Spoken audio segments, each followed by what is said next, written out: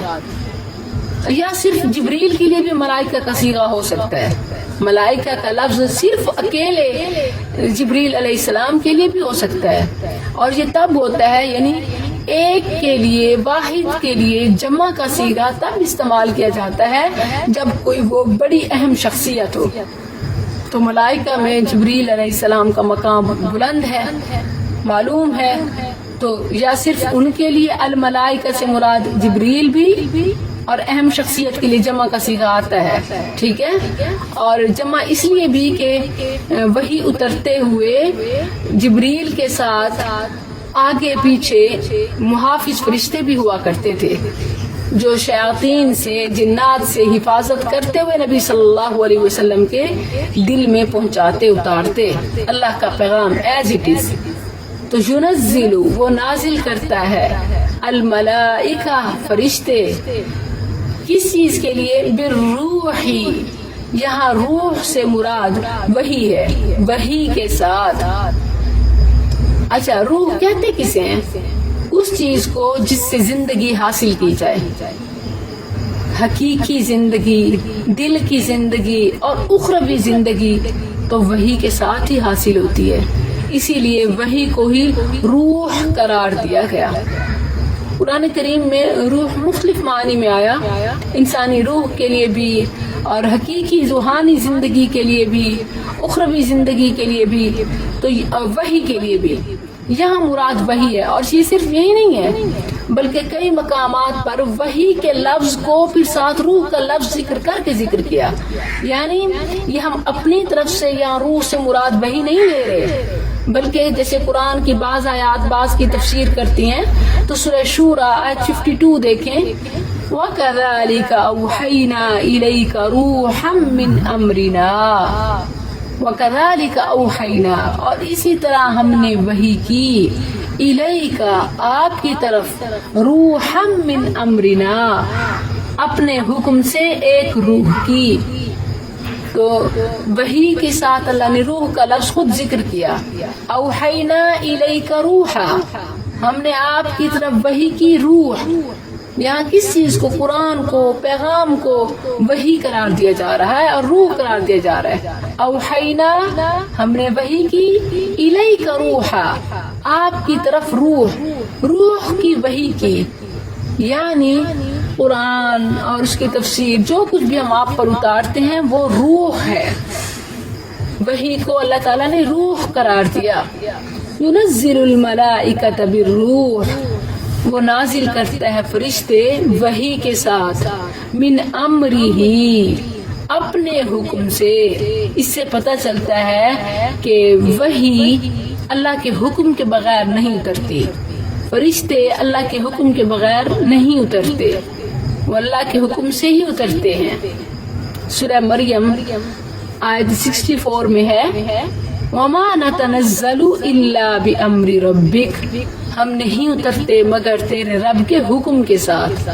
فرشتوں کا اترنا، وحی کا لے کے آنا، یہ اللہ کے حکم کے ساتھ ہوتا ہے. اس کے حکم کے بغیر فرشتے وحی لے کر نہیں آتے. ينزل الملائکۃ بالروح من امرہ، وہ نازل کرتا ہے فرشتے وحی کے ساتھ اپنے حکم سے. علی من یشاء، جس پر چاہتا ہے. اب اس سے معلوم ہوتا ہے کہ وحی وہابی چیز ہے. اللہ کی مشیت کے ساتھ جس پر اللہ چاہتا ہے اتارتا ہے. علی من یشاء من عبادہ، اپنے بندوں میں سے جس پر چاہتا ہے. یعنی اللہ کی مشیت کے ساتھ ہے، یہ ریاضت کے ساتھ نہیں ہے. جیسے دجال اور قادیانی اور اس طرح کے دیگر لوگوں کا یہ کہنا ہے کہ چلہ کشی کے ساتھ، ریاضت کے ساتھ. یہ مرزا قادیانی کے فالوورز بھی یہی کہتے تھے کہ اتنا عرصہ چلہ کیا اور ریاضت کی، پھر الہام شروع ہو گئے، پھر جبریل اترنا، پھر پہلے اس کو معصوم اور پھر نبی تک قرار دے دیا. اسی طرح تو یہ سوچ کہ چلہ کشی سے کوئی دل پہ وحی اترتی ہے، یہ فرشتے نازل ہوتے ہیں یا ریاضت سے، کہ بالکل غلط ہے. اللہ نے فرما دیا علی من یشاء من عبادہ، یہ اللہ کی مشیت کے ساتھ ہے. فرشتوں کا اترنا، وحی لے کر آنا، یہ صرف اللہ کے حکم کے ساتھ ہے. وہ اپنے بندوں پر جس پر چاہتا ہے اتارتا ہے. یہ کوئی ریاست کے ساتھ، چلہ کشی کے ساتھ، وظائف پورے کرنے کے ساتھ اور مختلف قسم کے چیزیں کرنے کے ساتھ نہیں ہے. اس کا تعلق صرف اور صرف اللہ کی مشیت کے ساتھ، اللہ کی چاہت کے ساتھ ہے. اللہ اپنی چاہت سے جس پر چاہتا ہے اتارتا ہے. دوسرے مقامات پہ اللہ یجعل حیث یجعل رسالتہ، اللہ جس پر چاہتا ہے اتارتا ہے. اللہ یعلم حیث یجعل رسالتہ، اللہ جانتا ہے کہ وہ رسالت کس کو دے. اور اسی طرح اللہ یصطفی من الملائکۃ رسلا ومن الناس، اللہ لوگوں میں سے منتخب کرتا ہے نیکی کے کاموں کے لیے، اور اسی طرح رسولوں میں سے، لوگوں میں سے جس کو چاہتا ہے رسول کے طور پر چنتا ہے. اللہ یصطفی من الملائکہ، اللہ ملائکہ میں سے وحی کے لیے جس کو چاہتا ہے، اور اسی طرح رسولوں، لوگوں میں سے رسول کے طور پر جس کو چاہتا ہے چنتا ہے. اس لیے نبی صلی اللہ علیہ وسلم کا نام مصطفیٰ بھی ہے کہ اللہ کا چنا ہوا. اچھا، اس کا مقصد کیا ہے؟ فرشتوں کا اتارنا، وحی کا بھیجنا اپنے بندوں کی طرف جس پر وہ چاہتا ہے. کیوں؟ ان انذرو، مقصد بتایا کہ وہ ڈرائیں. کس بات کے ساتھ؟ کون سا پیغام؟ ان، اس بات کے ساتھ وہ ڈرائیں، انہو، کہ یقیناً وہ، لا الہ، نہیں کوئی معبود، الا، سوائے، انا، میرے، فاتقون، سو مجھ سے ڈرو. اس پیغام کے ساتھ کہ لوگوں کو بتائیں کہ میرے سوا کوئی معبود نہیں، سو مجھ ہی سے ڈرو. اور یہ پیغام تمام انبیاء کا تھا، یہی دعوت تھی. جس مقصد کے تحت انہیں بھیجا گیا انہوں نے اسے ہی پورا کیا. سورہ انبیاء آیت 25 میں ہے، وَمَا أَرْسَلْنَا مِن قَبْلِكَ مِن رَّسُولٍ إِلَّا نُوحِي إِلَيْهِ أَنَّهُ لَا إِلَٰهَ إِلَّا أَنَا فَاعْبُدُونِ. تمام انبیاء کی ایک ہی دعوت تھی کہ اللہ نے فرمایا لا الہ الا انا فاعبدون، لا الہ الا انا فاتقون. اب یہ اللہ ایک ہے، عبادت کا حقدار وہی ہے. کیوں؟ خالق السماوات، وہ آسمانوں کا خالق ہے. یہ بات سمجھ کیوں نہیں آتی؟ یا اسی طرح زمین میں سے یا آسمان میں سے کسی کو کسی چیز کا مختار قرار دینا، یا کسی کی کسی حوالے سے عبادت کرنا، کسی کے آگے جھکنا، کسی سے ڈرنا، کسی سے مانگنا، کسی کے دیے جلانا، کسی کے چڑھاوے چڑھانا، کسی کے نام کے روزے، کسی کے نام کے نوافل، یہ سب کرنا، یہ تو صرف اللہ کا حق ہے. یہ تو اس کا ہو سکتا ہے جو آسمان و زمین کا خالق ہو، اور آسمان و زمین کا خالق تو صرف اللہ ہے. خالق، اس نے پیدا کیا، السماواتی، آسمانوں کو، والارض، اور زمین کو. آسمانوں اور زمین کو اس نے پیدا کیا. یہ آسمان و زمین کا ذکر کیوں کیا؟ کیونکہ یہ اکثر مخلوقات میں سے عظیم اور ان پر حاوی ہے. آسمان و زمین تمام مخلوقات پر حاوی ہیں. زمین کے اوپر سب آ جاتے ہیں، آسمان کے نیچے سب آ جاتے ہیں. یہ دونوں آسمان و زمین اکثر مخلوقات میں سے عظیم ہیں اور ان پر حاوی ہیں. اللہ عز و جل نے اس بات کا ذکر کیا کہ دیکھیں آسمان و زمین کی تخلیق کو غور کریں، کیا ان کی تخلیق یا ان کا دوبارہ پیدا کیا جانا یہ آسمان و زمین سے بھی زیادہ مشکل ہے. لخلق السماوات والارض اکبر من خلق الناس. آسمان و زمین کی تخلیق یہ انسانوں کی تخلیق سے زیادہ بڑی چیز ہے. تو جب اللہ نے ان کو پیدا کیا تو کیا وہ انسانوں کے معاملات کا خالق و مالک نہیں ہو سکتا؟ یا وہ انسانوں کو دوبارہ محشر میں اکٹھا نہیں کر سکتا؟ خلق السماوات والارض بالحق. اللہ تعالیٰ نے اپنی وحدانیت اور اپنے خالق کے دلائل کے طور پر جو دلیل پیش کی وہ آسمان و زمین کی تخلیق ہے. خلق السماوات والارض بالحق. بالحق کا آپ بتائیے بالحق کا کیا مطلب ہے؟ بہت بار آپ پڑھ چکے ہیں.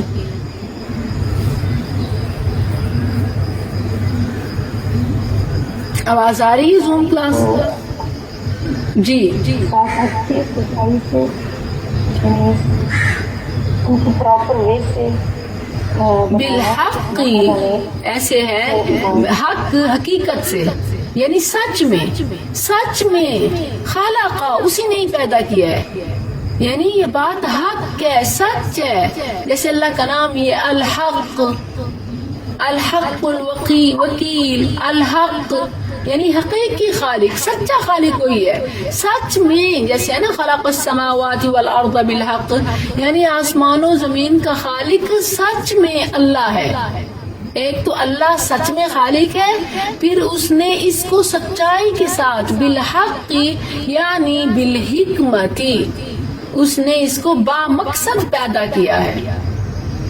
خود سچ میں اس نے پیدا کیا کسی اور نے نہیں اور سچ کے ساتھ یعنی حکمتوں کے ساتھ وہ بے شمار حکمتیں آسمان و زمین کی اللہ عز و جل نے پیدا کیا آسمان و زمین کو بالحق حکمت کے ساتھ با مقصد. مختلف مقامات پر اللہ عز و جل نے مقصد بتایا کہ وہ مقصد کیا ما خلقت الجن والانس الا لیعبدون. سورہ صاد آیت 27 میں ہے وما خلقنا السماء والارض وما بینہما باطلا. آسمان و زمین اور ان کے درمیان تمام چیزوں کو اللہ نے بے مقصد نہیں بنایا باطل نہیں بنایا. ذالک ظن الذین کفروا یہ تو کافروں کا گمان ہے کہ یہ سب ایسے وجود میں آ گئے بگ بینگ سے اور ایسے ختم ہو جائیں گے. فویل للذین کفروا من النار بگ بینگ بھی ہے نا تو یہ با مقصد ہے. وہ بگ بینگ کو کس نے کنٹرول کیا کیسے ہوا ایک چیز نہیں ہو رہی تھی پھر وہ اچانک دھماکے سے ہوئی تو کس نے کی. زندگی عدم سے وجود میں آئی کس نے کون خالق ہے کون کریٹر ہے. خالق اس نے پیدا کیا السماوات والارض آسمانوں کو اور زمین کو بالحق سچ میں سچا خالق وہی ہے اور اس نے سچائی کے ساتھ یعنی با مقصد ان چیزوں کو پیدا کیا. جیسے سورۃ دخان آیت 38 میں ہے وما خلقنا السماوات والارض وما بینہما لاعبین ہم نے انہیں فضول بے مقصد کھیل مذاق کے طور پر پیدا نہیں کیا جسٹ فار ٹائم پاس نہیں ہے بلکہ آسمان کا ایک مقصد ہے سورج چاند اور اسی طرح زمین اور اس پر نباتات حیوانات جمادات ان تمام کا مقصد ہے انسان کو فیسلیٹیٹ کرو انسان کے لیے مسخر کیا ایک نظام زندگی ہے اور اس کا ایک مقصد ہے الا لیعبدون وہ مقصد یہاں پہلے بتا دیا ان انذروا انہ لا الہ الا انا فاتقون اور یہاں دلیل نمبر 1 ہے کہ اللہ کی عبادت کیوں کرو صرف اللہ کا حکم کیوں مانو تقوی کیوں اختیار کرو کیونکہ وہ خالق ہے آسمان و زمین کا تعالی وہ اعلی ہے عما یشرکون اس سے جو وہ شریک ٹھہراتے ہیں.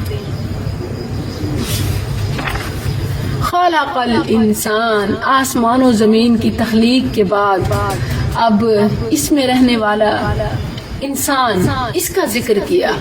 خلق السماوات زمین و آسمان کی تخلیق کے بعد انسان کی تخلیق کا بیان. اللہ تعالیٰ نے زمین و آسمان اور ان کے درمیان جو چیز ہے اسے انسان کی خدمت کے لیے پیدا کیا. اسی لیے انسان کی تخلیق کے بیان سے پہلے زمین و آسمان کی تخلیق کا ذکر ہے. گویا مکی سے پہلے مکان کا بیان ہوا. مکی کون ہے؟ حضرت انسان. اس سے پہلے مکان کا یہ دنیا اس کے لیے مکان ہے آسمان و زمین اور اس کے درمیان کی چیزیں. اللہ نے پہلے مکان کا ذکر کیا پھر مکی کا ذکر کیا اور پھر انسان کی توجہ دلائی کہ اے انسان تجھے اللہ نے کس چیز سے پیدا کیا. ایک حقیر پانی کے نطفے سے قطرے سے اور زمین و آسمان کی تخلیق کی طرح تیری تخلیق میں بھی کوئی شریک نہیں ہے. وہ چاہتا ہے تو مرد اور عورت کے ملاپ کے ذریعے سے ان کے نطفے سے بچہ پیدا کرتا ہے اور اگر وہ نہیں چاہتا تو مرد عورت کی پوری زندگی کوششوں میں اطباء ڈاکٹر سب مل جائیں مگر کچھ بھی پیدا نہیں ہوتا کوئی اولاد عطا نہیں کر سکتا.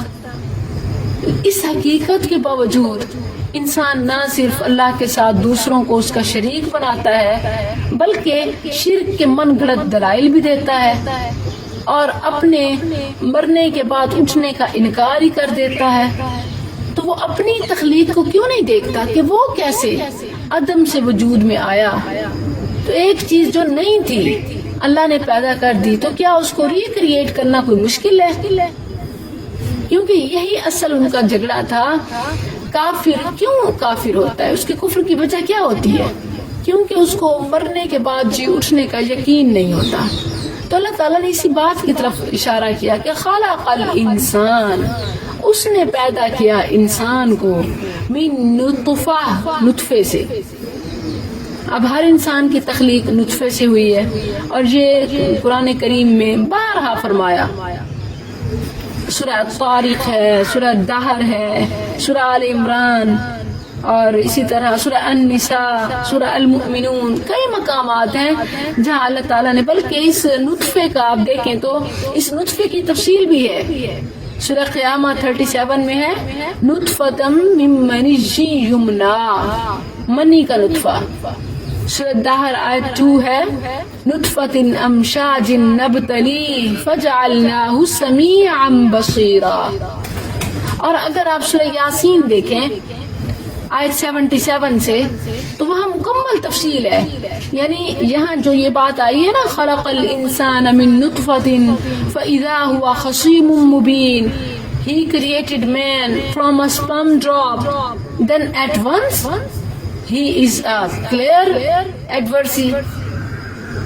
اللہ نے انسان کو ایک sperm drop سے تخلیق کیا، then at once اچانک وہ جھگڑالو ہو گیا، جھگڑا کرنے لگ گیا کہ میں کیسے جب مر جاؤں گا پھر اٹھایا جاؤں گا. یہ پوری بات سورہ یاسین میں یوں آئی اولم یر الانسان انا خلقناہ من نطفۃ فاذا هو خصیم مبین وضرب لنا مثلا. وہ ہمارے لیے مثال بیان کرتا ہے کہ کیسے ہوگا جب میں ریزہ ریزہ ہو جاؤں گا. وَنَسِيَ خَلْقًا، اور اپنی پیدائش کو بھول جاتا ہے کہ کیسے ایک نطفے سے اللہ نے اس کو کریٹ کیا. تو ریکریٹ کرنا کون سا مشکل ہوتا ہے. وَضَرَبَ لَنَا مَثَلًا وَنَسِيَ خَلْقًا قَالَ، وہ کہتا ہے مَن يُحْيِي الْعِظَامَ وَهِيَ رَمِيمٌ، ہڈیوں سے کیسے پیدا ہوگا، کون پیدا کرے گا، کیسے ہوگا جبکہ وہ ریزہ ریزہ ہو چکی ہوں.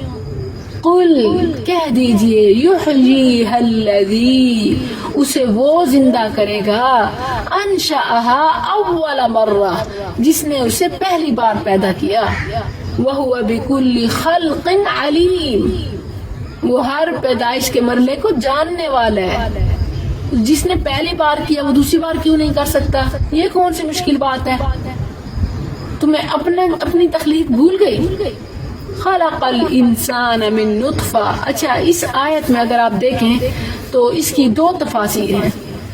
ایک تو تفسیر یہ کہ انسان کی اوقات کیا ہے، نطفے سے ابتدا، نطفے سے تخلیق. اچھا، نطفے کو حقیر کیوں؟ نطفتن، یہ دو زیر جو ہے نا تنوین، یہ تحقیر کا ہے. نطفے کو حقیر کیوں کہا جاتا ہے ایک قطرے سے تخلیق کو؟ اس لیے کہ یہ نطفہ اعضائے بول سے نکلتا ہے. اعضائے بول سے نکلنے کی وجہ سے اسے حقیر کہا گیا. جیسے سورہ سجدہ میں ہے وَجَعَلَ ثُمَّ جَعَلَ نَسْلَهُ مِن مَّاءٍ مَّهِينٍ، اسے حقیر ذلیل پانی سے پیدا کیا گیا. اللہ اس کو پیدا کرتا ہے. ثم جعل نسلہ، پھر اس کی نسل کو اللہ نے جاری کیا من ماء مہین، حقیر پانی کے خلاصے سے. حقیر کیوں کہا گیا؟ کیونکہ اعضائے بول سے نکلتا ہے، عضو بول سے نکلتا ہے. یعنی انسان کے جو یورین آرگن ہے اس سے یہ ڈراپ نکلتا ہے. اس بنا پر اسے من ماء مہین یا من نطفہ قرار دیا گیا، حقیر پانی کا خلاصہ. سوال یہ ہے کہ کہیں آتا ہے انسان کو مٹی سے بنایا. جیسے آپ دیکھیں تو سورہ المؤمنون آیت 12 میں ہے وَلَقَدْ خَلَقْنَا الْإِنسَانَ مِنْ سُلَالَةٍ مِنْ طِينٍ، حقیر مٹی کے خلاصے سے.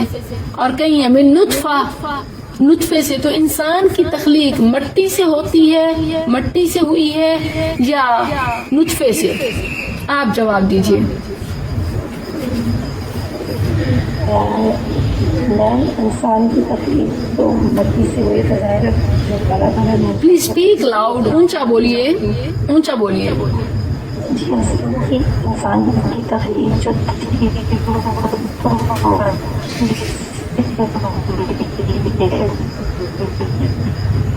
آپ کی آواز بہت کٹ رہی ہے، کوئی اور جواب دیں، ان کی طرف سے سگنل پرابلم ہے۔ میم نطفے سے زمین سے اپنے جتنی بھی زمین کی اصل میں نورین آپ کی سائڈ جو ہے، آپ کی طرف سے وائس میری بہت کٹ رہی ہے۔ ابھی بھی میم کٹ رہی ہوں۔ جی بتائیے۔ میں بتا رہی ہوں کہ اللہ تعالیٰ نے انسان کو مٹی سے پیدا کیا۔ جب ہم اب سائنٹسٹ ریسرچ کے مطابق اب جب سائنٹسٹ نے ریسرچ کی تو انہوں نے نطفہ کو بھی یہی کہا، جو لکوڈ ہے وہ لطفہ ہے، وہ بھی مٹی سے جو ہم ثمرات کھانا کھاتے ہیں تو وہ ہی کنورٹ میں ہو جاتا ہے، تو اس کی بھی تخلیق، انسان کی بھی تخلیق اسی مٹی سے ہوئی ہے۔ اب دیکھیں تو انہوں نے بہت اچھا پوائنٹ ریز کیا ہے۔ اگر سب سے پہلی بات تو یہ کہ جب دلائل دیے جائیں نا تو قرآن سے دیے جائیں۔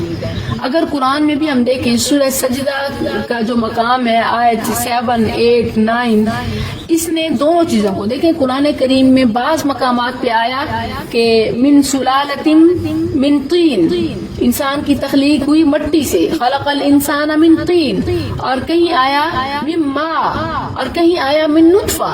یہ مختلف مقامات ہیں۔ سورہ سجدہ آیت 7 سے آگے یہ تمام کو ترتیب کے ساتھ جمع کر دیتی ہے، جیسے وَبَدَأَ خَلْقَ الْإِنسَانِ مِنْ طِينٍ، انسان کی تخلیق کی ابتدا یعنی آدم علیہ السلام، اول انسان کو اللہ نے مٹی سے بنایا، جیسے آپ پچھلی صورت میں پڑھ چکی ہیں، ٹھیک ہے۔ ثم جعل نسلا، پھر اس کی نسل کو اللہ نے جاری کیا من ماء مہین، حقیر پانی کے خلاصے سے۔ ثم جعل نسلہ من سلالۃ من ماء مہین، حقیر پانی کے خلاصے سے اس کی نسل کو جاری کیا، ٹھیک ہے۔ تو وہ اب اولاد آدم نطفے سے آگے بڑھ رہی ہے، حقیر پانی سے آگے بڑھ رہی ہے۔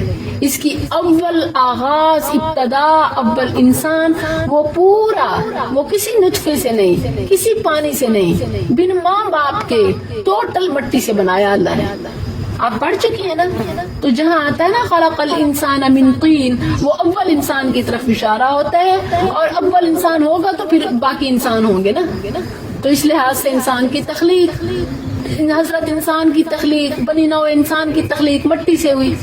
اور پھر اس لیے بھی سائنٹفک وے، یہ تو ہے قرآنی دلیل، اور اگر شرعی سائنسی لحاظ سے دیکھیں نا، سائنٹیفک وے سے، تو جو انسان کی غذا ہوتی ہے نا، یہ چوتھے ہضم کے نتیجے میں سپرم وجود میں آتا ہے۔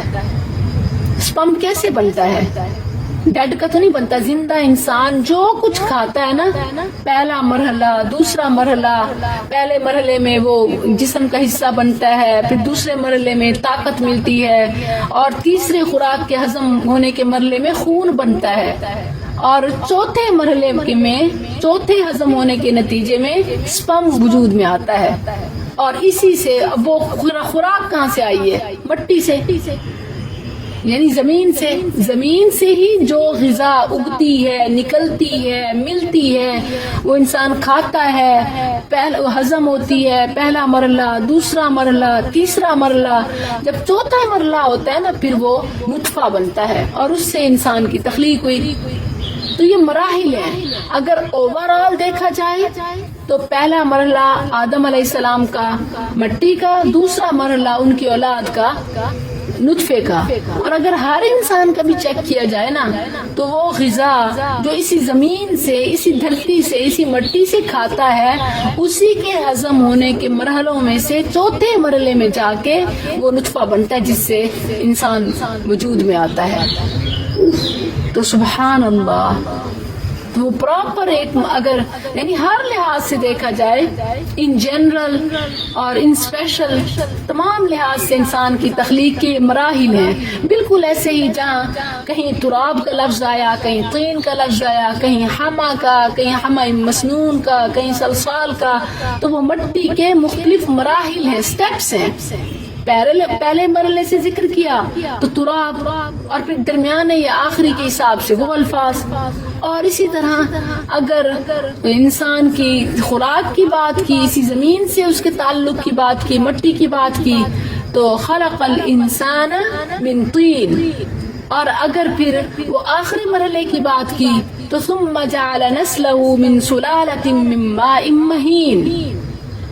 اور اسی طرح اگر اول انسان کی بات کی تو من طین, اور اگر اولاد آدم کی بات کی تو من نطفہ. اب یہ ہے نطفہ, وہ جو اعضائے بول سے نکلتا ہے, یہ نطفہ. لیکن اس کی دیکھیں کہ اللہ سے جھگڑا کرتا ہے, فَإِذَا هُوَ خَصِيمٌ مُبِينٌ, تو اچانک وہ جھگڑنے والا ہے کھلا. کس چیز میں جھگڑا کرتا ہے کہ جب وہ مر کھپ جائے گا پھر کیسے اٹھایا جائے گا, یہ کیسے ممکن ہے, یہ کیسے ہو سکتا ہے کہ آج تک کوئی مرا ہوا واپس آیا, اگر ایسے ہے تو کوئی مردے اٹھا کے دکھا دو. یہ کہا کرتے تھے, ایسی سوچ اب بھی رکھتے ہیں لوگ جو کافر ہیں, مشرک ہیں, جو قیامت کا انکار کرتے ہیں, قیامت پہ ایمان نہیں رکھتے, یقین نہیں لاتے. ٹھیک ہے, تو اللہ تعالیٰ نے دونوں باتوں کو, یہ دو جملے بیسیکلی اس آیت کی جو میں آپ کو شروع میں بتا رہی تھی نا, دو تفاسیر ہیں, ان کے لحاظ سے, پہلی تفسیر کے لحاظ سے ایک آیت کے دو حصے ہیں.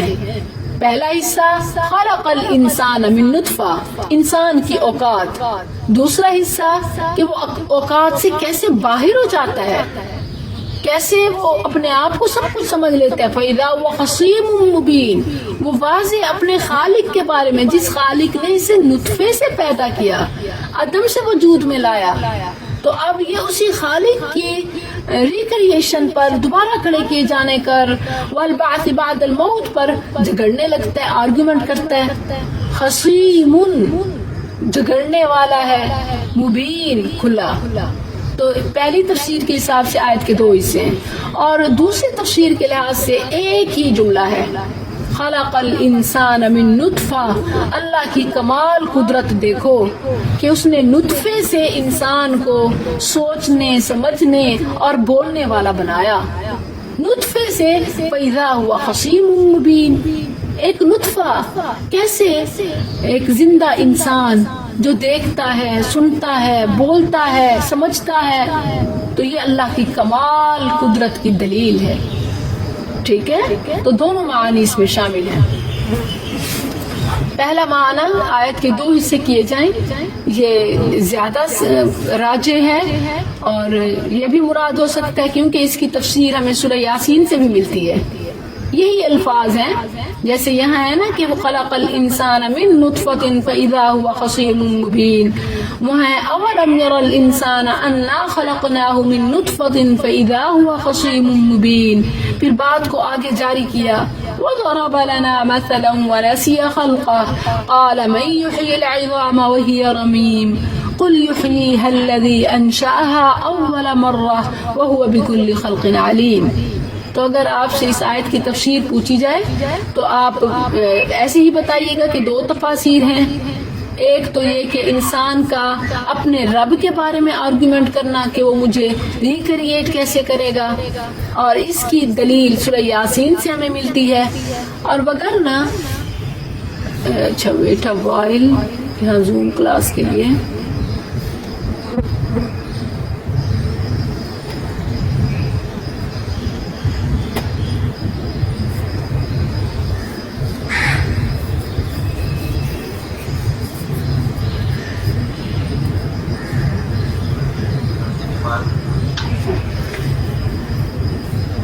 ٹھیک ہے. پہلی تفسیر کی تائید سورہ یاسین کی آیات سے بھی ہوتی ہے, اور دوسری تفسیر لفظوں سے معلوم ہوتی ہے کہ خلق الانسان من نطفہ، انسان کو نطفے سے تخلیق کیا، اور پھر کیسے تخلیق کیا کہ نطفے سے وہ دیکھنے، سننے، سوچنے، سمجھنے اور بولنے والا انسان ہے۔ یہ اللہ کی کمال قدرت کی دلیل ہے۔ اور اس سے بھی نتیجہ کیا نکلتا ہے کہ جو نطفے سے ایسا انسان بنا سکتا ہے تو کیا وہ اس کے ذرات سے اسے دوبارہ کھڑا نہیں کر سکتا؟ یقیناً کر سکتا ہے۔ وَهُوَ بِكُلِّ خَلْقٍ عَلِيمٌ۔ اب دیکھیے کہ سب سے پہلے اللہ تعالیٰ نے زمین و آسمان کی تخلیق کا ذکر کیا، اپنے معبود ہونے کے، اپنے خالق ہونے کے دلائل میں، وحدانیت کے، توحید کے دلائل میں اللہ نے آسمان و زمین کی تخلیق کا ذکر کیا، پھر انسان کی تخلیق کا ذکر کیا۔ اب انسان کی تخلیق کے بعد انسان کی ضروریات کی تخلیق کا ذکر کیا، جن میں سر فہرست انعام چوپائے ہیں۔ آپ پڑھ چکی ہیں نا سورۃ الانعام۔ انعام نعام سے، نون پر زبر، عین پر زبر، میم پر تنوین، نعام چوپائے۔ کون کون سے جانور اس میں شامل ہوتے ہیں؟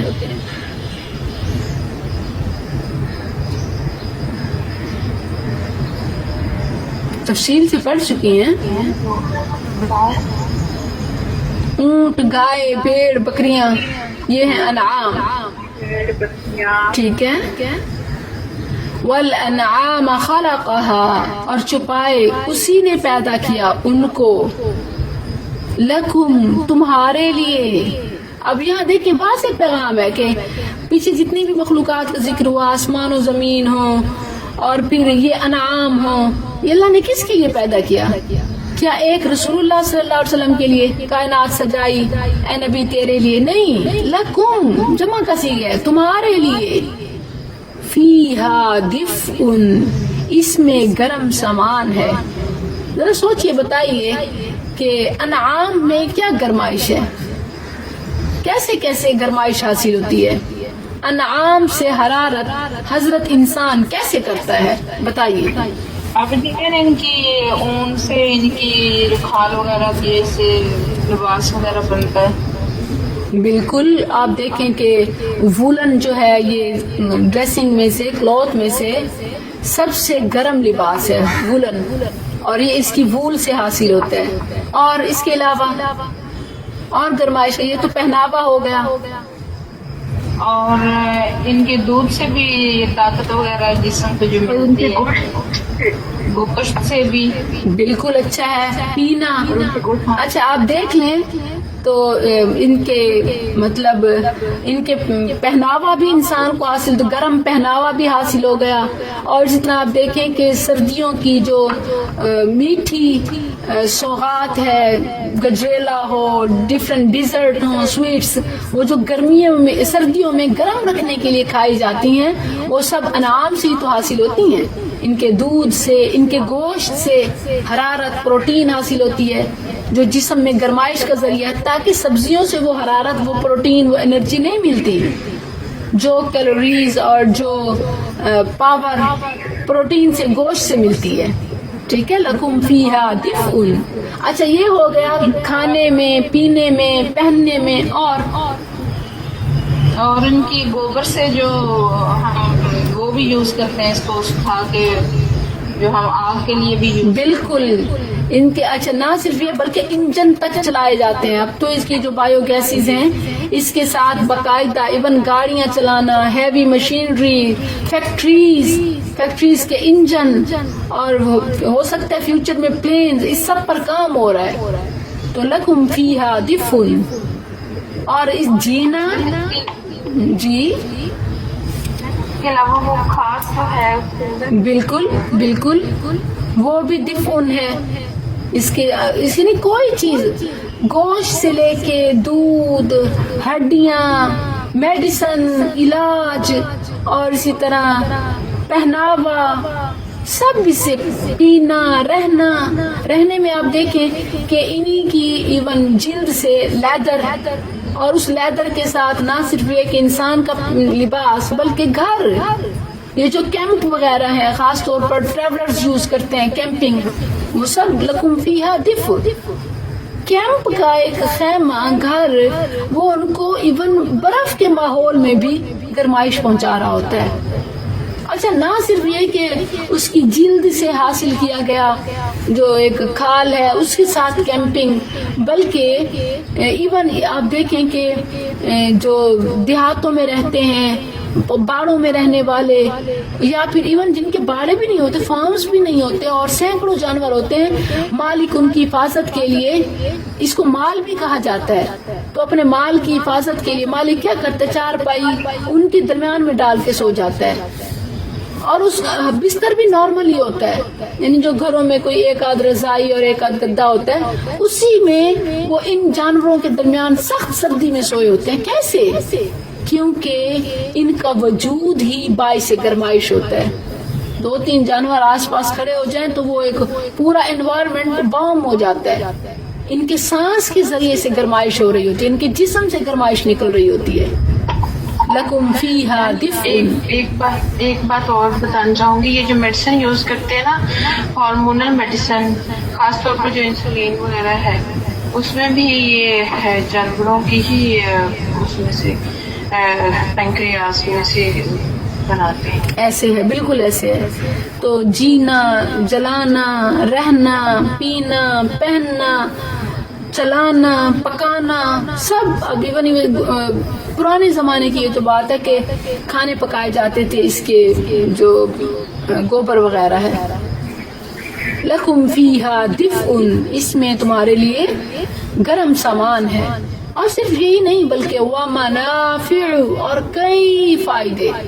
مثال کے طور پر آپ دیکھیں کہ پہاڑی علاقوں میں لوگوں کے گزر بسر، ساری گزران اسی پہ ہوتی ہے، ساری گزران، تمام تر اخراجات وہ اسی سے پورے کرتے ہیں۔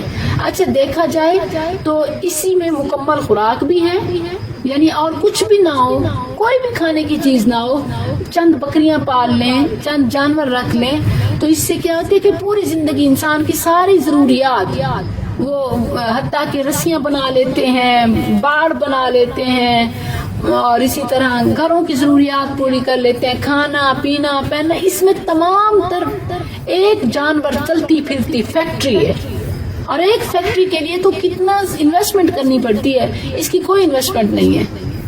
اللہ نے انسانوں کے لیے اور پھر ان کے جو مخلوق ہے اس کے تابع خدمت کے لیے زمین سے جو کچھ اگایا وہ کافی ہے، گھاس کھاتے ہیں اور سب پرووائڈ کرتے ہیں، اور پھر یہ کہ ان کو بیچا جائے تو ڈالرز کمائے جا سکتے ہیں۔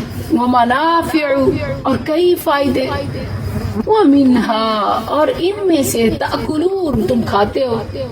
اللہ نے یہاں 3 فائدوں کا ذکر کیا، دفء، ومنافع جو آل ان ون ہے، اور تأکلون، کھانا۔ اسی صورت کی آگے کچھ آیات ہیں، آیت 66 اور آیت 80، اس میں بھی انعام کے بینیفٹس ہیں۔ وَإِنَّ لَكُمْ فِي الْأَنْعَامِ لَعِبْرَةً نُسْقِيكُم مِّمَّا فِي بُطُونِهِ مِن بَيْنِ فَرْثٍ وَدَمٍ لَبَنًا خَالِصًا سَائِغًا لِلشَّارِبِينَ، اور آیت 80 ہے وَجَعَلَ لَكُم مِّن جُلُودِ الْأَنْعَامِ بُيُوتًا تستخفونها يوم بعثكم ويوم إقامتكم ومن أصوافها وأوبارها وأشعارها أثاثا ومتاعا إلى حين۔ تفسیر آپ آگے پڑھیں گی کہ کیا کیا فائدے حاصل ہوتے ہیں۔ سورہ مؤمن میں آتا ہے آیت 79-80 میں، اللہ الذی جعل لکم الانعام لترکبوا منها، ایک اور فائدہ کہ تم اس پر سواری کرتے ہو، وَمِنْهَا تَأْكُلُونَ، اور تم اسی سے کھاتے ہو، وَلَكُمْ فِيهَا مَنَافِعُ، اور تمہارے لیے بہت سارے اس میں منافع ہیں، فوائد ہیں، وَلِتَبْلُغُوا عَلَيْهَا حَاجَةً فِي صُدُورِكُمْ، تم اس پر سوار ہو کے دل میں جہاں خواہش ہوتی ہے پہنچ جاتے ہو، وَعَلَيْهَا، اور اس پر، وَعَلَى الْفُلْكِ، اور کشتیوں پر، تُحْمَلُونَ، تم سواری کرتے ہو۔ تو یہاں بھی فرمایا، وہ آگے ہے وَلَكُمْ فِيهَا جَمَال، صرف گرم سامان، صرف فوائد اور صرف کھانا ہی نہیں بلکہ زینت بھی ہے۔ انسان کی فطرت میں زیب و زینت ڈال دی گئی ہے، تو اسی لیے جہاں انعام کی بہت ساری خصوصیات بتائیں، وہاں ایک خصوصیت جمال بھی بتائی، خوبصورتی، شان. دولت خود ایک جمال ہے، اور یہ اس وقت تو ایک چلتا پھرتا یہ ایک قسم کا ATM کارڈ ہے. جانور سیدھا جب بینک بیلنس اکاؤنٹس اور کریڈٹ کارڈز وغیرہ کی شکل میں نہیں ہوتے تو جانور مکمل، کس کے گھر میں کتنے جانور ہیں اس سے اس کی دولت کا، اس کے مالداری کا اندازہ لگایا جاتا تھا. اور ہے وَلَكُمْ فِيهَا جَمَالٌ، اور تمہارے لیے ان میں خوبصورتی ہے، شان ہے. حین تریحون، خاص طور پر دیکھنے میں جب تم شام کے وقت تم چرا کر لاتے ہو. حین تریحون، شام کے وقت تم چرا کر لاتے ہو. وحین تسرحون، اور جب صبح کے وقت تم چرانے لے جاتے ہو. تسرحون سین راحہ، صبح کے وقت چرانے کے لیے جانا. تسرحون یعنی تذهبون بالغدات، صبح کے وقت جانا. اور تریحون تذهبون بالعشی، شام کے وقت جانا. ٹھیک ہے. اچھا شام کو مقدم کیوں کیا نا کہ پہلے صبح پھر شام. صبح خالی پیٹ جا رہے ہوتے ہیں تو ایک فکر ہوتی ہے کہ کہاں گھاس ملے گا اور کیسا دن گزرے گا، جانوروں کے پیٹ بھریں گے یا نہیں. ٹھیک ہے. تو خوبصورتی ہوتی ہے لیکن فکر اس میں زیادہ ہے، اسی لیے اس کو بعد میں رکھا. اور تسرحون اس کو اللہ تعالیٰ نے تریحون شام کے وقت کو مقدم کیا. تریحون شام کے وقت کو مقدم کیا، تسرحون صبح کے وقت کو بعد میں، کیونکہ اس میں بہرحال ایک فکر ہوتی ہے. اور شام کو پیٹ بھرے ہوئے جانوروں کی چال ہی خوبصورت ہوتی ہے اور مالک کا انداز ہی نرالا ہوتا ہے. ریلیکس، مطمئن، ہیپی، پرسکون، یعنی وہ جو سارے دن کی محنت اس وقت اس کو واضح نظر آ رہی ہوتی ہے. اور وہ جاتے ہوئے تھوڑی تیزی بھی ہوتی ہے جانوروں کی چال میں اور افراتفری بھی ہوتی ہے، لیکن آتے ہوئے وہ دامہ شاداں خرامہ عجیب اپنے نشے میں مست آ رہے ہوتے ہیں. تو اس میں زیادہ خوبصورتی ہے شام کے وقت آنے میں، اسی لیے اسے مقدم کیا کیونکہ وہ مہم ہے، مقدم کیا، اہم ہے، اسی لیے اسے پہلے بیان کیا. حین تریحون اور وحین تسرحون. تریحون کا لفظ روح، ریح، ریاح، روٹ ایک ہے. ٹھیک ہے، مفہوم ایک نکلتا ہے. ہوائیں بھی خوشگوار چلتی ہیں، ریح، اور اسی طرح روح، راحت کا لفظ بھی اسی سے ہے. اور اسی طرح شام کے وقت جب جانور آ رہے ہوتے ہیں عجیب راحت کا احساس ہوتا ہے نا، یہ اس کا روٹ ورڈ ہے. اور تسرحون میں آپ دیکھیں تو اس کی مثالیں آپ کو زیادہ ملیں گی. سورہ بقرہ میں کئی بار آپ نے پڑھا تسریح باحسان، احسان کے ساتھ روانہ کرنا. مطلقات کی، طلاق یافتہ عورتوں کی بات ہو رہی ہے. سرحوہن بمعروف، یہ اسی طرح نبی صلی اللہ علیہ وسلم کا اپنی ازواج کو کہنا وَأُسَرِّحْكُنَّ سَرَاحًا جَمِيلًا. تو تسریح بمعنی ذہب، اور وقت بھی اس میں شامل ہوتا ہے بالغدات، صبح کے وقت. حین تسرحون یعنی حین تذهبون بالغدات. ٹھیک ہے. تو صبح شام کا خاص ذکر کیا اور جمال کا، کیونکہ انسان بہرحال صرف سہولیات ہی نہیں بلکہ خوبصورتی کو بھی دیکھتا ہے. سہولت کے ساتھ خوبصورتی اہم ہے. اور پھر اور فوائد انعام کے ذکر کیے. وَتَحْمِلُ أَثْقَالَكُمْ، اور وہ اٹھاتے ہیں، تحمل حمل اٹھانا، وَتَحْمِلُ اور وہ اٹھاتے ہیں، أَثْقَالَكُمْ، اثقال ثقل کی جمع بوجھ، تمہارے بوجھ اٹھاتے ہیں، یعنی تم سوار کرتے ہیں. لِتَرْكَبُوا، تم سوار ہوتے ہو. سورہ مؤمن، اس کا دوسرا نام کیا آتا ہے سورہ مؤمن کا؟ کوئی بتائے گی؟ سورہ غافر. جی آیت 79 میں ہے اللہ الذی جعل لکم الانعام لترکبوا منها ومنها تأکلون. انعام کا جہاں فائدہ اور بہت سارے ہیں، ایک سواری بھی ہے، اور صرف وہ تمہیں بھی سوار کرتے ہیں اور تمہارے بوجھ بھی اٹھاتے ہیں. یعنی وہ تعمیر کے سلسلے میں ہوں یا اسی طرح تجارت کے سلسلے میں ہوں، لوڈنگ کا کام یہ دیتے ہیں. وَتَحْمِلُ أَثْقَالَكُمْ، اور وہ اٹھاتے ہیں تمہارے بوجھ، یعنی فزیکل تمہیں بھی اٹھاتے ہیں، اور تمہارے جو بوجھ ہیں لوڈنگ کے یا کنسٹرکشن کے، دور سے پتھر لے آتے گھر بناتے، لوڈنگ کا کام یہی دیتے تھے جانور. وَتَحْمِلُ أَثْقَالَكُمْ، اور وہ اٹھاتے ہیں تمہارے بوجھ کو، إِلَى بَلَدٍ، اس شہر تک، لَمْ تَكُونُوا، نہیں تھے تم، بالغیہ، اس تک پہنچنے والے.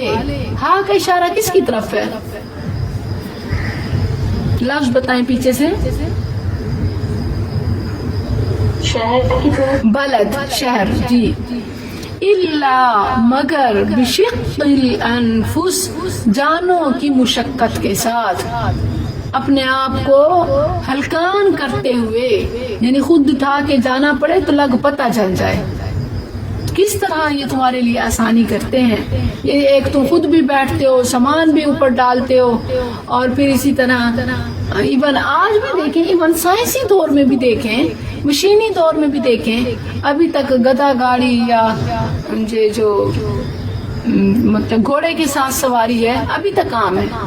اور ایون ابھی بھی نے لوڈنگ کے لیے کام کیا چلایا جاتا ہے. اور حتیٰ کہ ایسی جگہ جہاں روڈ نہیں ہے، دیہی علاقے، وہاں تو ابھی بھی یہی کام دے رہے ہیں.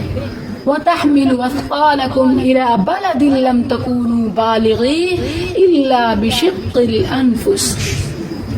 مال برداری کا کام تم ان سے لیتے ہو. اور اس مختلف مقامات پر سورہ یاسین میں بھی اس کا ذکر آیا.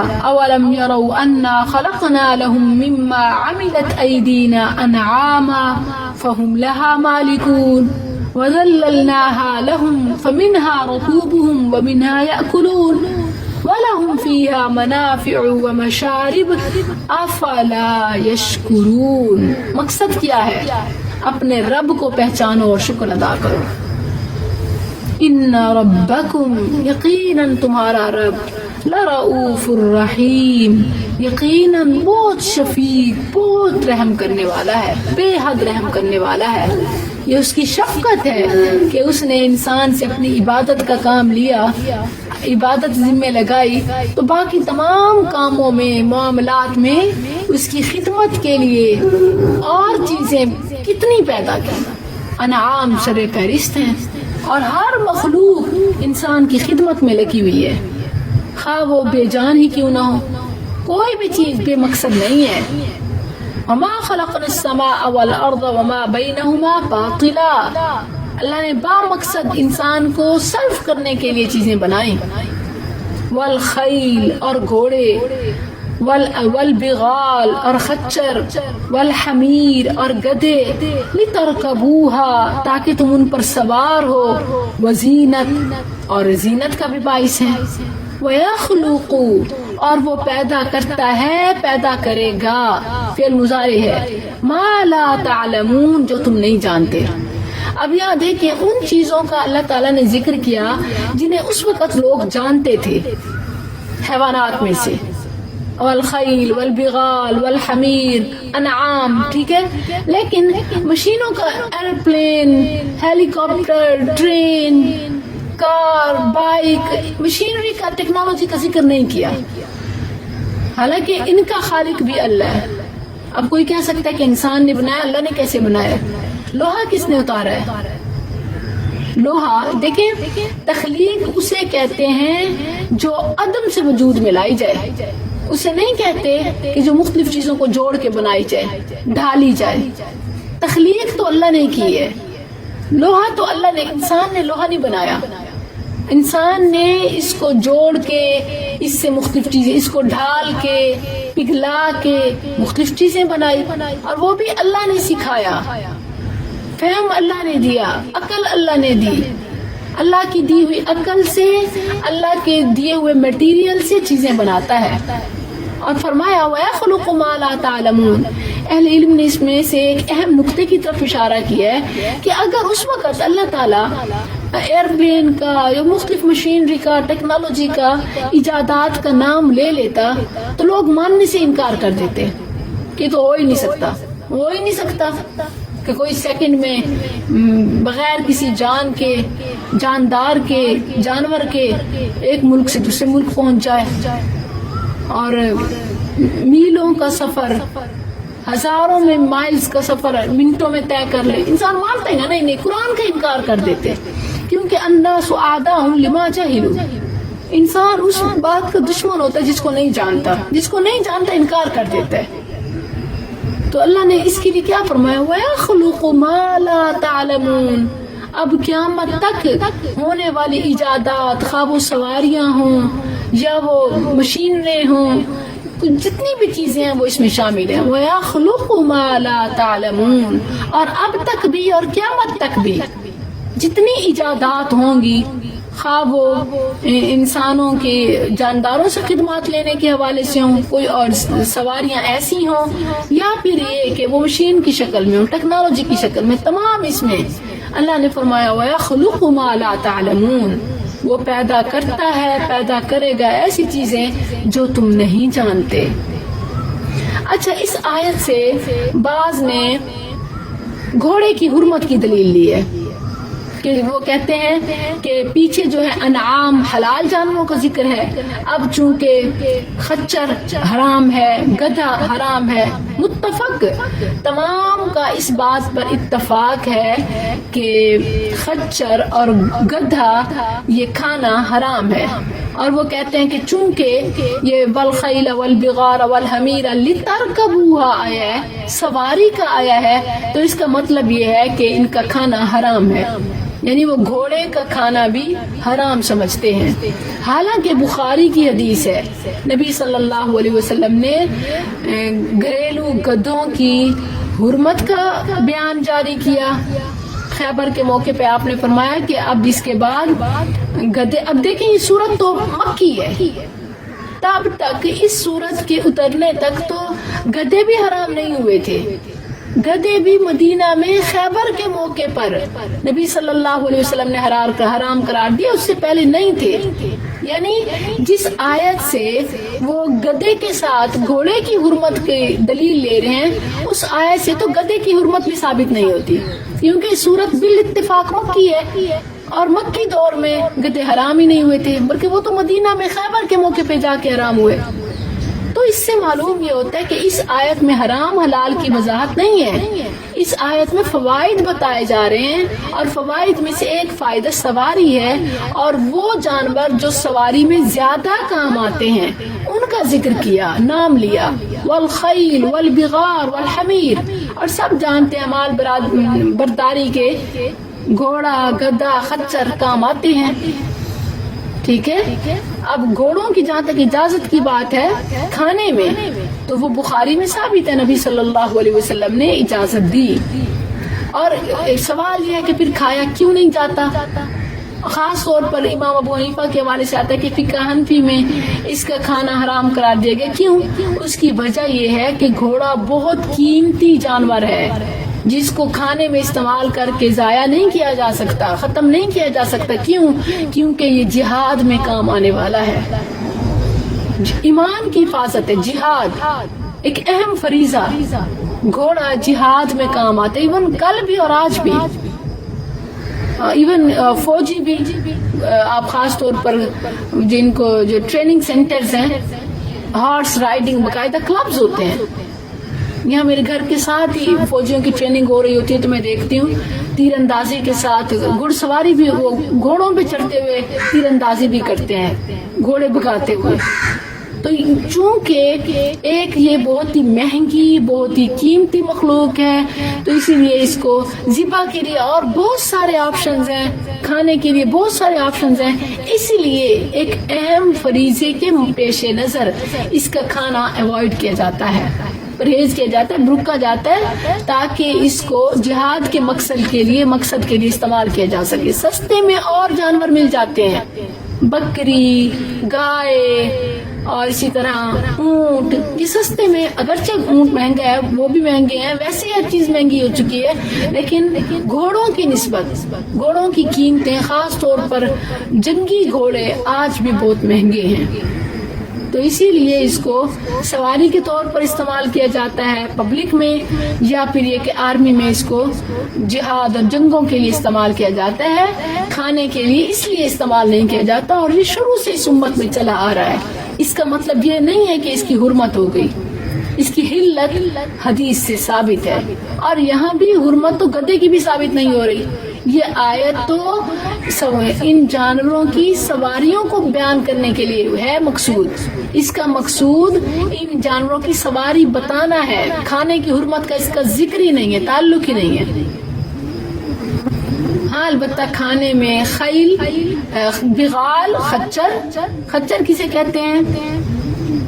جس کا باپ جو ہے وہ گھوڑا اور ماں گدھی ہو، تو ان کے جو ایک ملاپ ہے، اس سے جو جانور پیدا ہوتا ہے وہ خچر کہلاتا ہے، بغال اور حمیر متفق طور پر یہ حرام ہے کھانے میں۔ ہاں البتہ سواری میں یہ کامن ہے، والخیل والبغال والحمیر لترکبوها وزینہ، سواری بھی اور زینت بھی۔ وَيَخْلُقُ مَا لَا تَعْلَمُونَ، اور وہ پیدا کرتا ہے جو تم نہیں جانتے۔ وَعَلَى اللَّهِ، اور اللہ پر یعنی اللہ کے ذمے ہے کیا؟ قصد السبیل، سیدھی راہ دکھانا۔ اللہ نے اسی لیے فطرت میں توحید ڈال دی، کل مولود یولد علی الفطرہ فألہمها فجورها وتقواها، نیکی بدی کی پہچان اللہ نے فطرت میں انسان کے خمیر میں ڈال دی۔ یہ ہے وعلی اللہ قصد السبیل، سیدھا راہ دکھانا اللہ کے ذمے ہے۔ اور ایک اس کا مطلب یہ بھی ہے کہ سیدھا راستہ اللہ تک پہنچاتا ہے، صراط مستقیم اینڈ کیا ہے؟ اللہ، وعلی اللہ، اور اس کا مطلب یعنی ایک وعلی اللہ، اللہ پر یعنی اللہ کے ذمے، وعلی اللہ کا معنی الی اللہ بھی کیا جاتا ہے کہ اللہ تک پہنچانے والا راستہ کون سا ہے؟ قصد السبیل، سیدھا راستہ، صراط مستقیم، قرآن کا راستہ، اسلام کا طریقہ۔ وَمِنْهَا، اور اس میں سے یعنی سیدھے راستے کے ارد گرد جائر، ٹیڑھی راہیں ہیں، جائر جور سے، جور ظلم کو کہتے ہیں، جائر ظالم بادشاہ کو بھی کہتے ہیں۔ اللہم انی اعوذ بک من سلطان جائر، ظالم بادشاہ سے ہم تیری پناہ میں آتے ہیں۔ جائر، چونکہ ٹیڑھی راہیں ظلم کی راہیں ہیں، ٹیڑھی راہ، جائر، جور، ظلم کا لفظ ٹیڑھی راہوں کے لیے کیوں آیا؟ کیونکہ وہ توحید کے مقابلے میں ہیں، صراط مستقیم سے ہٹ کے ہیں، تو وہ ظالمانہ راہیں ہیں۔ وَمِنْهَا جائر، جائر کہتے ہیں ایسے راستوں کو ما ہوا مائل لا یوصل الی الہدایہ، ایسے راستے جو ہدایت تک نہ لے جاتے ہوں، صراط مستقیم اللہ تک لے جاتا ہے۔ وَإِلَى اللَّهِ قَصْدُ السَّبِيلِ، یا وَعَلَى اللَّهِ قَصْدُ السَّبِيلِ، دونوں معنی۔ وَمِنْهَا جَائِرٌ، اور اس میں سے ٹیڑھے یعنی ارد گرد دائیں بائیں مختلف ٹیڑھے راستے ہیں، جیسے نبی صلی اللہ علیہ وسلم نے ایک خط کھینچا اور وخط خطاً خطين عن يمينه وخط خطين عن يساره ثم وضع يده في الخط الأوسط فقال هذا سبيل الله ثم تلا هذه الآية وأن هذا صراطي مستقيما فاتبعوه ولا تتبعوا السبل فتفرق بكم عن سبيله۔ جابر بن عبداللہ رضی اللہ عنہما بیان کرتے ہیں، ہم نبی صلی اللہ علیہ وسلم کے پاس بیٹھے تھے، آپ نے ایک سیدھا خط کھینچا یعنی لکیر، اور دو لکیریں اس کے دائیں جانب اور دو اس کے بائیں جانب۔ پھر آپ صلی اللہ علیہ وسلم نے درمیانے خط پر، درمیانی لکیر پر ہاتھ رکھ کر فرمایا یہ اللہ کا راستہ ہے، اور یہ آیت تلاوت کی کہ یہ میرا سیدھا راستہ ہے، اس کی پیروی کرو، اس کے علاوہ دوسری راہوں پر نہ چلو۔ وَمِنْهَا جَائِرٌ، دوسری راہوں پر نہ چلو۔ وَلَا تَتَّبِعُوا السُّبُلَ فَتَفَرَّقَ بِكُمْ عَنْ سَبِيلِهِ، ورنہ وہ سیدھی راہوں سے تمہیں جدا کر دیں گی۔ تو یعنی نیچرل اور لاجیکل اور شرعن قانوناً جو اسلام کا راستہ ہے یہی متوازن مستقیم راستہ ہے. اس کے علاوہ جتنے بھی فلاسفرز ہیں، فلاسفیز ہیں، تھاٹس ہیں، رولز ہیں، لاز ہیں، یہ تمام جائز ہیں، ساری معنی ہے. اسلام کے مقابلے میں جتنے بھی قوانین، جتنے بھی فلسفے جو بھی پیش کیے جائیں، خواہ وہ یورپ کے ہوں یا عرب کے ہوں یا عجم کے، تمام کے تمام کیا ہیں؟ جائز، سوائے قصد السبیل. اور وہ قصد السبیل کیا ہے؟ صراط مستقیم. اب دیکھیں پیچھے اللہ تعالیٰ نے اپنی وحدانیت کے دلائل کے طور پر آسمان و زمین کی تخلیق کی، پھر انسان کی تخلیق کی، پھر انسان کی تخلیق کا ذکر، اور پھر انعام، نعمت انعام کا ذکر، اب نعمت ہدایت. یہ تمام نعمتوں میں سے سب سے بڑی نعمت ہے، اور اس کا ذمہ اللہ نے خود لیا ہے، اور اس کا سوال اللہ نے ہمیں ہر بار سکھایا ہے.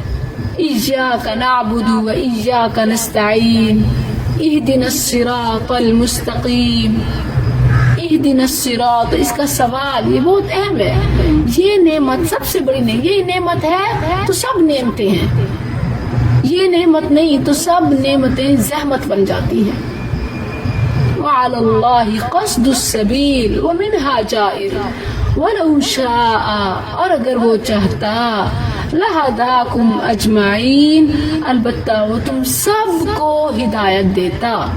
لیکن اللہ نے یہ جبراً اصولاً قانون نہیں رکھا کہ اصولی طور پر یہ چاہیے تو یہ ہو، بلکہ اللہ نے انسان کے سامنے آپشنز رکھ دیے، صراط مستقیم اس کے دل و دماغ میں ڈال دی، صحیح راستے کی رہنمائی کر دی. اور پھر اللہ تعالیٰ نے مزید رسولوں کو، اپنے آیات کو اتارا، بھیجا. اللہ تعالیٰ نے کائنات میں دلائل رکھے، اپنی آیات اتاری، رسولوں کو باقاعدہ بھیجا، ملائکہ کو اتارا. اللہ نے ہر لحاظ سے واضح کر دیا. اور پھر جو ہدایت سے دور رہے گا تو وہ خود ذمہ دار ہے. اللہ زبردستی نہیں کرتا، وہ چاہتا تو سب کو ہدایت دیتا، لیکن یہ طریقہ زبردستی والا اس کی مشیت کی، اس کی چاہت کے خلاف ہے. اللہ کی چاہت کیا ہے؟ خلق الانسان من نطفہ، اللہ نے انسان کو پیدا کیا نطفے سے، جیسے سورۃ دہر میں آتا ہے من نطفۃ امشاج نبتلی، ہم نے انسان کو نطفے سے پیدا کیا، اس کو جو زندگی دی، اختیار دیا، کس لیے؟ نبتلی، کہ ہم اس کو آزمائیں، امتحان لیں. جیسے سورۃ ملک میں آتا ہے الذی خلق الموت والحیاۃ لیبلوکم ایکم احسن عملا. تو یہ آخر میں فرمایا کہ تمام نعمتیں تمہارے لیے کھلی نشانیاں ہیں، کیا تم اپنے رب کو پہچانتے ہو؟ افلا یشکرون، کیا تم شکر کرتے ہو، رب کو پہچانتے ہو؟ ہدایت اللہ کی طرف سیدھا راستہ ہے، اور گمراہی ٹیڑھے راستے ہیں. اللہ کسی پر زبردستی نہیں کرتا، زبردستی ہدایت بھی نہیں دیتا. اب یہ سب تم پر ہے کہ کس طرح انسان کی تخلیق کو، آسمان و زمین کی تخلیق کو، اور انعام کی تخلیق کو تم رب کی وحدانیت کی دلیل بناؤ. آج کا سبق اسی پہ مکمل ہوا. اقول قولی ھذا استغفر اللہ لی ولکم وسائر المسلمین وآخر دعوانا ان الحمد للہ رب العالمین.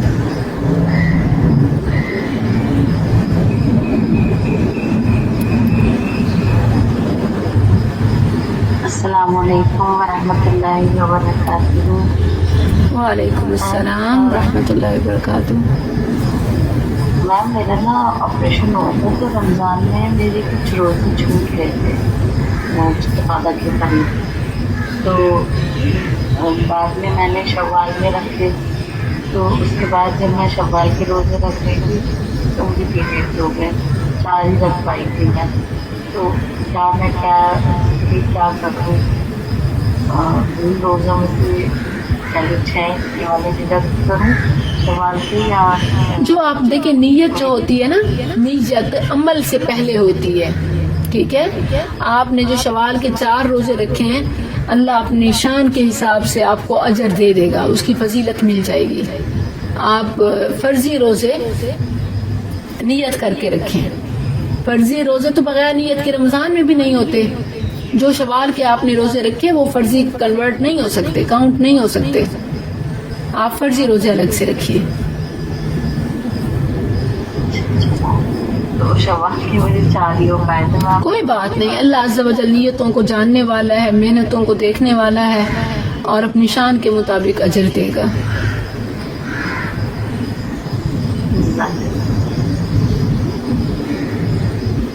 آمین وإياكم.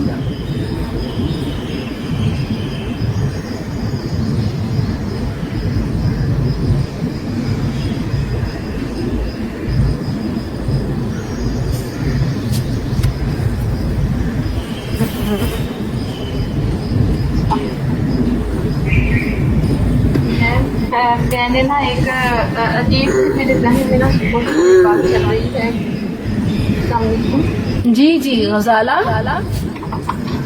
جی میم میرے نا صبح سے نا ایک عجیب سی چیز مجھے پریشان کر کے بیٹھی ہوئی ہے اور نا میرے اندر اتنی بے چینی ہے کہ اللہ تعالیٰ نے انسان کی جو پیدائش کی ہے بالکل ہی ایک نطفہ جیسے ایک پانی کا قطرہ، کیسے وہ اتنا مضبوط انسان بن جاتا ہے اور پھر جیسے وہ پیدا ہوتا ہے اس کی پیدا ہونا بھی ایک مشکل ہے. مطلب جیسے ماں کو تکلیف ہوتی ہے بچے کو بھی اتنی ہی تکلیف ہوتی ہے.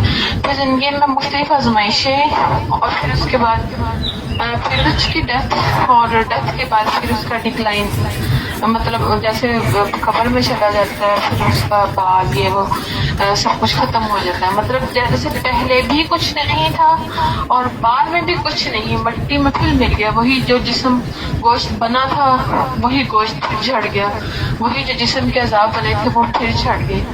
تو میں نا اتنی سوچ رہی تھی کہ اللہ تعالیٰ نے دیکھیں انسان کو کیسے بنایا، جس چیز سے شروع کیا تھا وہیں پہ ختم بھی کر دیا. تو اتنی مشکلیں برداشت کرتا ہے انسان. اللہ تعالیٰ نے انسان کو اتنی مشکل میں ڈالا ہی کیوں؟ تو نا مجھے عجیب سی باتیں آتی ہیں ذہن میں کہ اللہ تعالیٰ نے انسان کو اتنی مشکل میں ڈال دیا ہے. مشکل کے بعد منزل ملتی ہے، ٹھیک ہے. اللہ تعالیٰ نے مشکل میں کیوں ڈالا؟ اللہ نے خود فرمایا ہے، آپ نے بالکل ٹھیک اس بات کی طرف اشارہ کیا کہ انسان کی تو پیدائش بھی مشکل ہوتی ہے اور موت بھی مشکل ہے اور اس کے درمیان کی زندگی بھی آسان ہرگز نہیں ہے. لقد خلقنا الانسان فی کبد. اللہ نے اس کو مشقت کے لیے ڈیزائن کیا ہے، آرام کے لیے ڈیزائن ہی نہیں کیا. اب کوئی یہ کہنا میں نہیں کر سکتی، میں بہت سینسٹیو ہوں، میں بہت حساس ہوں، میں یہ سب برداشت نہیں کر سکتی، میں ایسی نہیں ہوں، وہ جھوٹی ہے. جو بھی مشکلات زندگی میں امتحان آتے ہیں نا، مشقتیں آتی ہیں، تو اللہ نے پہلے وہ کیپیسٹی اندر ڈالی ہے اور پھر اللہ تعالیٰ نے دیکھیں کیپیسٹی ڈالی، چیلنجز دیے، اب کون کتنے نمبر لیتا ہے اس کے حساب سے رزلٹ رکھا. تو یہ سب کس لیے مشکلات ہیں؟ انعامات کے لیے. امتحان انعام کے لیے ہے کہ کون کتنے نمبر لیتا ہے، کس درجے میں جاتا ہے.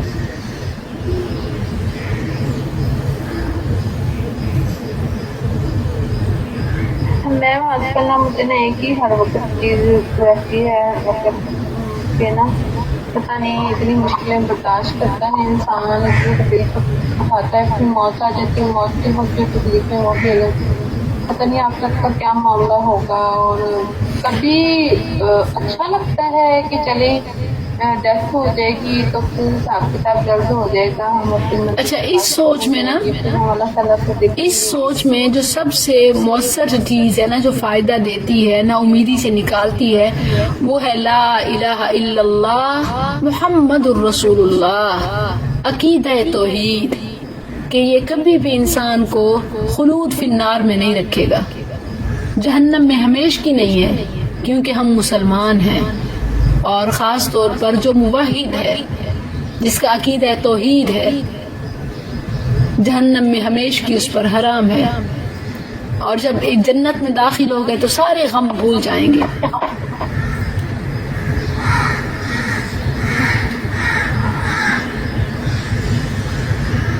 میم آواز نہیں آ رہی. اچھا میں نے کہا اس جو نا امیدی کی بات اس طرح ہوتی ہے نا کہ اتنی مشکلات اور پھر آگے آخرت کی بے فکر، تو یہ جو کلمہ توحید ہے لا الہ الا اللہ محمد رسول اللہ، عقیدہ توحید، یہ مطمئن کر دیتا ہے. کیونکہ جو کلمہ توحید پر ہے جتنا بھی گناہ گار ہے اللہ سے معافی کی مغفرت کی یقینی امید ہے اور خلود فی النار بھی نہیں ہے.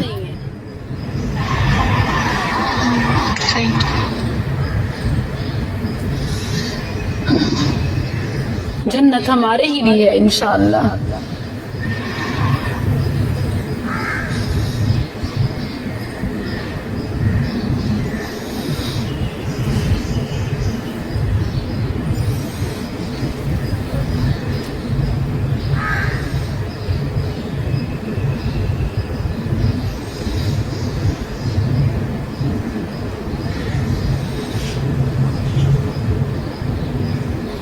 بہت سارے اہم سوالات تھے آج. ٹیسٹ میں بعض سسٹرز کو اسٹوڈنٹس کو مشکل ہوتی ہے، تو اگر آپ ڈیلی سبق ریوائز کرتی رہیں تو خود بخود آپ اپنے سوالات تیار کرتی جائیں گی. اور ماشاءاللہ آپ کی جو کل ٹیسٹ کلاس تھی وہ آل اوور دا ورلڈ جو مجھے رسپانس آیا ماشاءاللہ سنی گئی. آپ ساری دنیا آپ کی اس ٹیسٹ کو دیکھ اور سن رہی تھی. تو یہ آپ کے لیے اور بھی ہے کہ نیکسٹ مزید آپ محنت کریں تاکہ اور بھی شوق پیدا ہو. کتنے ہی مطلب ایڈمیشنز کے لیے، جوائننگ کے لیے کہ ہم یہ کلاس پڑھنا چاہتی ہیں، جیسے وہ کل ٹیسٹ دے رہی تھی ہم بھی دینا چاہتی ہیں. تو ماشاءاللہ سب کی نظریں آپ پہ ہیں، آپ امت کی قائد ہیں. اللہ عز و جل دین کی قیادت کا، خدمت کا آپ سے کام لے، تو محنت زیادہ کر دیں. جزاکم اللہ خیرا. میم یہ آپ کی بہت زیادہ محنت ہے ہمارے لیے اور ہمیں موٹیویشن ملتی ہے ہم دین کو سیکھیں. جزاکم اللہ خیر میم. الحمدللہ علی ذالک. یہاں میں کلاس کا اختتام کرتی ہوں. کچھ کہنا ہے؟ وعلیکم السلام. جی ممتاز. جی میڈم میں نے کل آپ کی کلاس فرسٹ ٹائم جوائن کی اور کل ٹیسٹ تھا. کچھ سوالات کے جوابات مجھے آتے تھے لیکن میں نے اس جھجک سے جواب نہیں دیے کہ معلوم نہیں کلاس کا رول کیا ہے. لیکن مجھے بہت بہت اچھا لگا اور میں ان کے لیے دعائیں خیر کرتی ہوں جنہوں نے مجھے آپ کا لنک شیئر کیا، مجھے کلاس کے بارے بتایا اور میں نے اس کو جوائن کیا. اور آج میں نے فرسٹ ٹائم پوری کلاس لی ہے. کل بھی پوری لی تھی لیکن کل چونکہ ٹیسٹ تھا مجھے بہت اچھا لگا ہے. میری معلومات میں بہت اضافہ ہوا ہے. اللہ تعالیٰ آپ کو خیر عطا فرمائے اور انشاءاللہ میں آئندہ جو ہے وہ کنٹینیوسلی ریگولرلی یہ کلاس اٹینڈ کروں گی اور آپ کی اس ٹیم کا حصہ بنوں گی انشاءاللہ. اچھا یہ قرض بھی ہے آپ پہ، جس طرح آپ کوئی ذریعہ بنا ہے آپ کے لیے تعلیم قرآن میں، تو آپ بھی کسی کا ذریعہ بنے. جی انشاءاللہ میں آگے شیئر کروں انشاءاللہ. کون سی سورہ چل رہی ہے؟ آج ہم نے سورہ نحل شروع کی ہے. بڑی میٹھی سورت ہے، شہد ہی شہد ہے. سورہ نحل پارہ 14 میں. جی میم جزاک اللہ. جزاکم.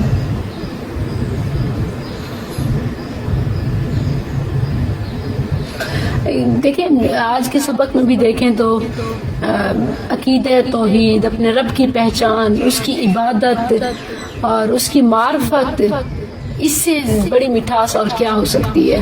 تعلق باللہ، اس کے لیے اللہ نے دلائل دیے.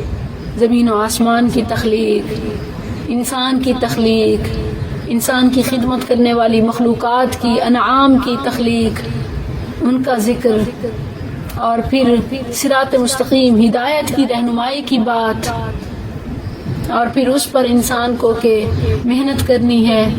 اللہ زبردستی کسی کو نہیں ہدایت دیتا بلکہ اس کے لیے انسان کی کوشش اور اس کا خلوص اور رجوع دیکھا جاتا ہے. یہدی الیہ من اناب. قرآن تو پوری دنیا کے لیے کھلی کتاب ہے. جو پڑھے گا، سمجھے گا، وہی مالدار مالا مال ہوگا.